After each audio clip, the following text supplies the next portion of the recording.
ಮಾನ್ಯ ಸಂಸದರಾದಂಥ ಯದುವೀರವರು ಕರಾವಳಿ ಭಾಗದ ಸಂಸ್ಕೃತಿಯನ್ನು ಕಡೆಗಣಿಸುವ ನೀತಿಯನ್ನು ಅನುಸರಿಸಿದ್ದಾರೆ. ಕಂಬಳದಿಂದ ದಸರಾ ಮಹೋತ್ಸವಕ್ಕೆ, ನಾಡಹಬ್ಬಕ್ಕೆ ಯಾವುದೇ ರೀತಿಯಾದಂಥ ಧಕ್ಕೆ ಉಂಟಾಗೋದಿಲ್ಲ ಅಂತ ಈ ಸಂದರ್ಭದಲ್ಲಿ ಹೇಳೋಕ್ಕೆ ಇಚ್ಛೆ ಪಡ್ತಾ ಇದ್ದೀವಿ. ನೋಡಿ, ಯದುವೀರವರು ಕಂಬಳವನ್ನು ವಿರೋಧ ಮಾಡ್ತಾ ಇದ್ದಾರೆ, ಕುಮಾರಸ್ವಾಮಿ ಅವರು ಕೂಡ ವಿರೋಧ ಮಾಡ್ತಿದ್ದಾರೆ. ಇದಕ್ಕೆ ಕಾರಣ ತಿಳಿಸಬೇಕಾಗಿದೆ. ಕಂಬಳ ನಡೆಸೋದ್ರಿಂದ ದಸರಾ ಮಹೋತ್ಸವಕ್ಕೆ ಯಾವ ರೀತಿ ಧಕ್ಕೆ ಉಂಟಾಗುತ್ತೆ? ನೋಡಿ, ಯಾವುದೇ ರೀತಿಯಾದಂಥ ಮರಗಳನ್ನು ಕಡಿಯುವುದಿಲ್ಲ, ಪರಿಸರಕ್ಕೆ ಹಾನಿಯಾಗೋದಿಲ್ಲ.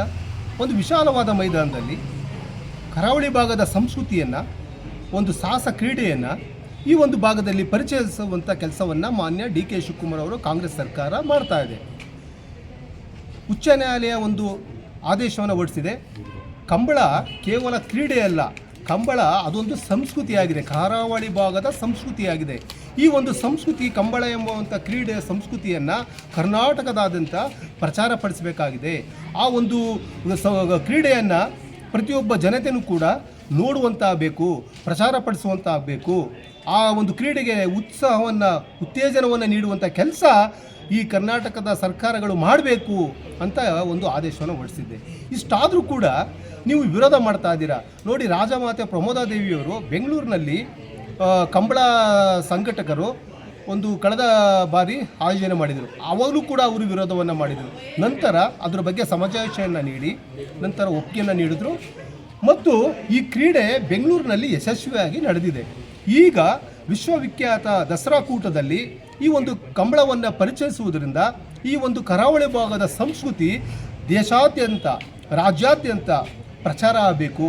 ಈ ಒಂದು ಕರಾವಳಿ ಭಾಗದಲ್ಲಿರುವಂಥ ಕಲೆ, ಸಂಸ್ಕೃತಿ, ಸಂಪ್ರದಾಯ, ಆಚರಣೆಗಳು ಈ ಒಂದು ದೇಶದೆಲ್ಲೆಡೆಯಿಂದ, ರಾಜ್ಯದೆಲ್ಲೆಡೆಯಿಂದ ಆ ಭಾಗವೂ ಕೂಡ ಪ್ರವಾಸೋದ್ಯಮಕ್ಕೆ ಬರುವ ಮೂಲಕ ಆ ಒಂದು ಭಾಗದ ಜನತೆಗೆ ಉದ್ಯೋಗಾವಕಾಶಗಳನ್ನು ಕಲ್ಪಿಸಿಕೊಳ್ಬೇಕು ಮತ್ತು ಈ ರಾಜ್ಯದ ಸಂಸ್ಕೃತಿಯನ್ನು ಅನಾವರಣ ಮಾಡಬೇಕು ಅಂತ ಹೇಳಿ ಈ ಒಂದು ಕಂಬಳವನ್ನು ದಸರಾ ಮಹೋತ್ಸವದಲ್ಲಿ ಆಯೋಜಿಸಿದ್ದೇವೆ. ಇದಕ್ಕೆ ಕುಮಾರಸ್ವಾಮಿ ಅವರು ವಿರೋಧ ವ್ಯಕ್ತಪಡಿಸ್ತಿದ್ದಾರೆ. ಕಾಂಗ್ರೆಸ್ ಪಕ್ಷ ಯಾವುದೇ ಕಾರಣಕ್ಕೂ ಕೂಡ ಈ ಒಂದು ಭಾಗದ ಸಂಸ್ಕೃತಿಯನ್ನು ಜನಸಾಮಾನ್ಯರಿಂದ ಹೊರಗಿಡುವಂಥ ಕೆಲಸವನ್ನು ಮಾಡೋದಿಲ್ಲ. ಈ ನಮ್ಮ ಭಾಗದ, ಈಗ ಉದಾಹರಣೆಗೆ ಕೇರಳದಿಂದ, ಒರಿಸ್ಸಾದಿಂದ ಕಥಕ್, ಕಚಿಪುಡಿ ಮತ್ತು ದೇಶದ ವಿವಿಧ ರಾಜ್ಯಗಳಿಂದ ಸಂಸ್ಕೃತಿಗಳನ್ನು, ವಾದ್ಯಗಳನ್ನು ಪರಿಚಯಿಸುವಂಥ ಕೆಲಸವನ್ನು ದಸರಾದಲ್ಲಿ ಮಾಡ್ಕೊಂಡು ಬರ್ತಾ ಇದೆ. ಆದರೆ ನಮ್ಮ ಕರ್ನಾಟಕಕ್ಕೆ ಸೇರಿದಂತಹ ಕರಾವಳಿ ಭಾಗದ ಸಂಸ್ಕೃತಿಯಿಂದ ಆದಂತಹ ಈ ಒಂದು ಕಂಬಳವನ್ನು ಪರಿಚಯಿಸೋದಕ್ಕೆ ಏನಕ್ಕೆ ವಿರೋಧ ಮಾಡ್ತಾ ಇದ್ದೀರಾ? ಅಲ್ಲ, ಒಂದು ಕಡೆ ಪರಿಸರಕ್ಕೆ ಹಾನಿ ಇಲ್ಲ ಅಂತೀರಾ? ಖಂಡಿತ ಇದು ಹಾನಿ ಇಲ್ಲ. ಯಾವ ಕಾರಣ, ಅದು ಮೂಲ ಕಾರಣ ಏನಿರ್ಬೋದು? ನೋಡಿ, ಮೂಲ ಕಾರಣ ಈ ಒಂದು ಕರಾವಳಿ ಭಾಗದಲ್ಲಿರುವಂಥ ಈ ಒಂದು ಸಂಸ್ಕೃತಿಯನ್ನು ಕರ್ನಾಟಕದಾದ್ಯಂತ ಜನಪ್ರಿಯಗೊಳಿಸಿರುವಂಥ ದಸರಾದಲ್ಲಿ ಪರಿಚಯ ಮಾಡಿಕೊಟ್ರೆ ಆ ಒಂದು ಭಾಗದ ಮತದಾರರು ನಮ್ಮ ಭಾಗದ ಸಂಸ್ಕೃತಿಯನ್ನು ಮೈಸೂರು ಭಾಗದಲ್ಲಿ, ಕರ್ನಾಟಕ ಭಾಗದಲ್ಲಿ ಪ್ರಚಾರಪಡಿಸುವಂಥ ಕೀರ್ತಿ DK ಶಿವಕುಮಾರ್ ಅವರಿಗೆ ಮತ್ತು ಕಾಂಗ್ರೆಸ್ ಸರ್ಕಾರಕ್ಕೆ ಸಿಗುತ್ತೆ ಅಂತ ಹೇಳಿ ಮುಂದಿನ ದಿನ ಈ ಒಂದು ಯಶಸ್ಸು ಆ ಭಾಗದ BJPಗೆ ಇರುವಂಥ ಮತದಾರರು ಕಾಂಗ್ರೆಸ್ನತ್ತ ವಾಲ್ತಾರೆ, ಕಾಂಗ್ರೆಸ್ನತ್ತ ಆಕರ್ಷಣೆಗೊಂಡು ನಮ್ಮ ಈ ಒಂದು ಟೂರಿಸಂ ಬೆಳವಣಿಗೆಗೆ ಕಾಂಗ್ರೆಸ್ ಸರ್ಕಾರ, DK ಶಿವಕುಮಾರ್ ಅವರು ಒಂದು ಪ್ರಾಮಾಣಿಕವಾದಂಥ ಪ್ರಯತ್ನವನ್ನು ಮಾಡ್ತಿದ್ದಾರೆ.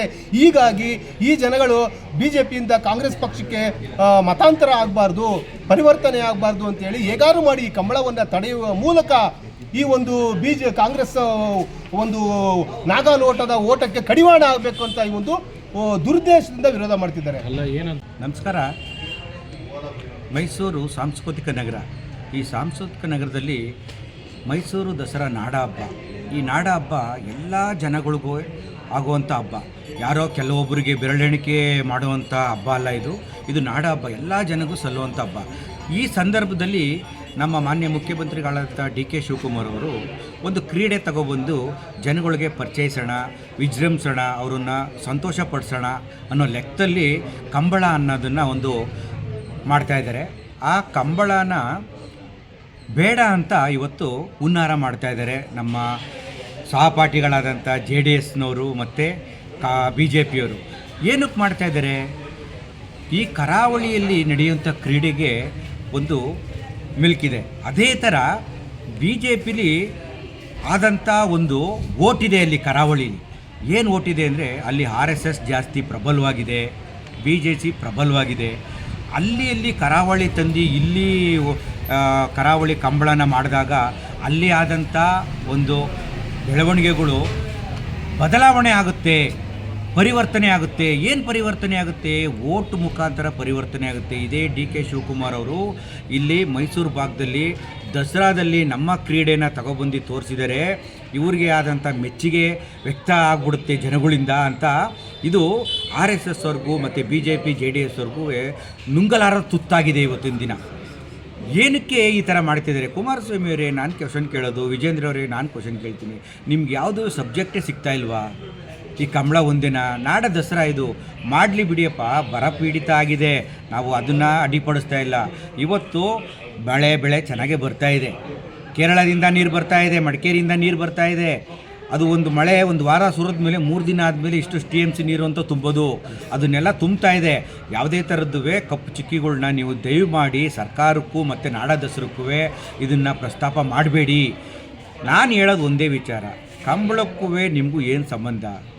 ಸರ್ಕಾರ ಮಾಡ್ತಾ ಇದೆ, ಸರ್ಕಾರಕ್ಕೆ ಒಂದು ಸ್ವಲ್ಪ ಮಾಡಿ ಅಂತ ಉಚ್ಚರಣೆ ಕೊಡಿ. ನೀವು ನಿಮ್ಮ ಓಟ್ಗಳು ಎಲ್ಲೋಗುತ್ತೋ ಪರಿವರ್ತನೆ ಆಗುತ್ತೋ ಅಲ್ಲಿ BJP ಓಟೇ ಜಾಸ್ತಿ ಇರೋದು, ಅವರು ನಮ್ಮ ಕಾಂಗ್ರೆಸ್ ಬಗ್ಗೆ ಬಲಪಡಿಸ್ಬಿಡ್ತಾರೆ ಅನ್ನೋದು ಒಂದು ಭಯ ವಾತಾವರಣದಲ್ಲಿ ನೀವು ಇವತ್ತು ಸೃಷ್ಟಿಕರಣನ ಏನೇನೋ ಬೇಕು ಬಾಯಿಗೆ ಬಂದಂಗೆ ಮಾತಾಡ್ತಿದ್ದೀರ. ಅದನ್ನೆಲ್ಲ ಮಾತಾಡ್ದಲೇ ನೀವು ದಯಮಾಡಿ ನಾಡ ಹಬ್ಬ ದಸರಾಗೆ ನೀವು ಕೈ ಜೋಡಿಸಿ, ನಾಡದೇವತೆ ನಿಮಗೂ ಒಳ್ಳೇದು ಮಾಡ್ತಾರೆ.